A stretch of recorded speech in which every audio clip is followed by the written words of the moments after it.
Now here is an old 78 RPM record, I'm guessing from the 40s.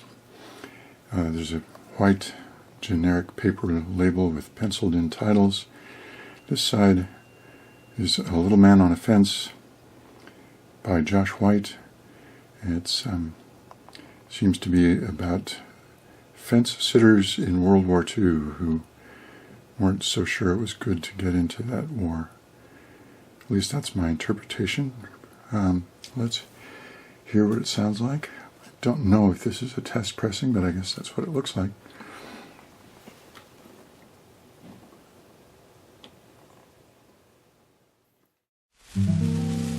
Now once there was a little man sitting on a fence, thinking and thinking about the current events, and helping win the war with his chin on his fist, trying to tell a Nazi from a communist. He was trying to see the war from every point of view, 'cause after all a Nazi is a person too, while the Soviet Union goes rolling along.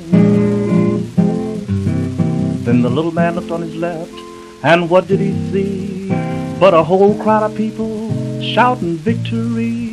There were men in khaki, there were kids in schools, girls in overalls, all stuffed with tools.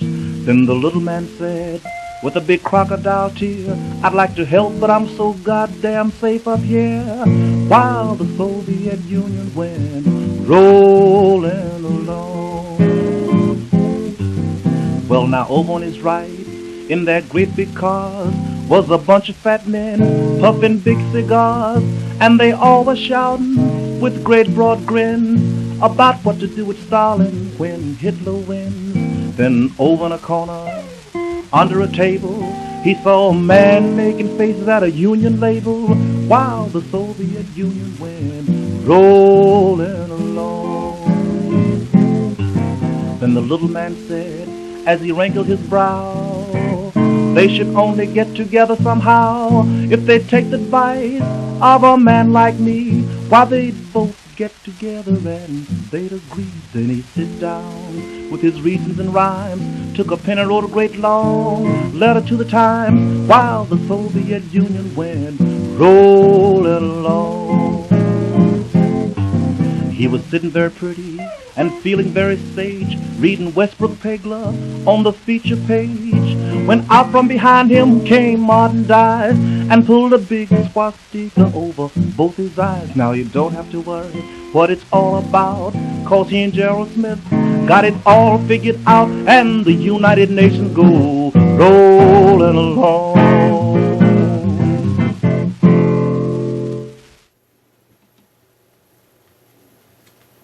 So plenty of historical references in there. I think this record could stand to be annotated. Some of the names that are named we are not so familiar with, at least I'm not. Columnists for the New York Times, I suppose. Here's another side. It says Tom Glazer, and the Almanac Singers. And yeah, I hear the Almanac Singers, or I hear Pete Seeger and his banjo. I'm pretty sure the person singing the verses is not Tom Glazer, but Burl Ives. See what you think, or I guess more accurately, hear what you think.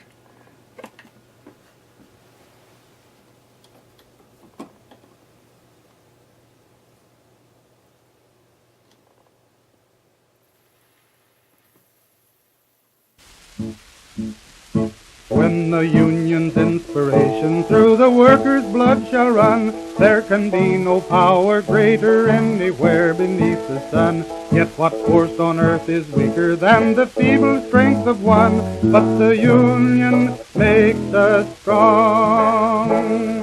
Solidarity forever, solidarity forever.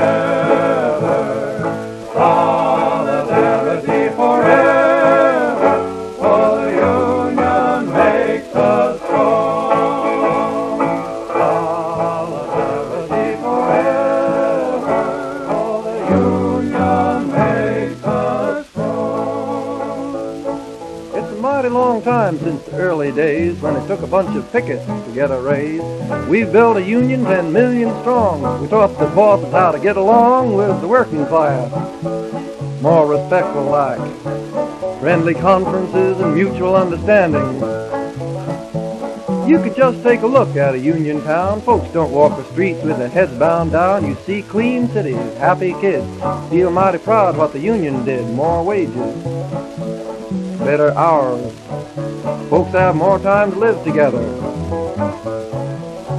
But we've been so damn busy licking the axes, we didn't watch Congress mussing up the taxes. We were wheeling and dealing and steaming and cranking. We didn't keep our eyes out on buzzards like Rankin, playing cheap politics.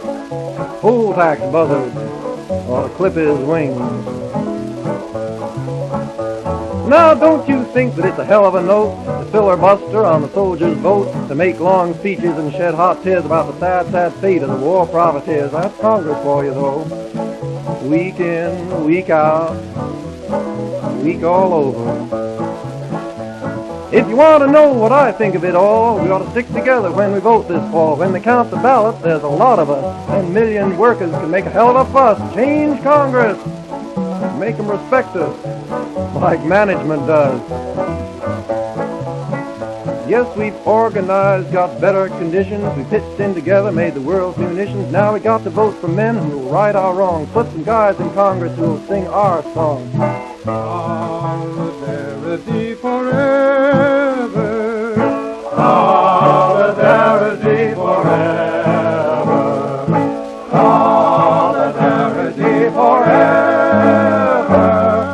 For the union makes us strong.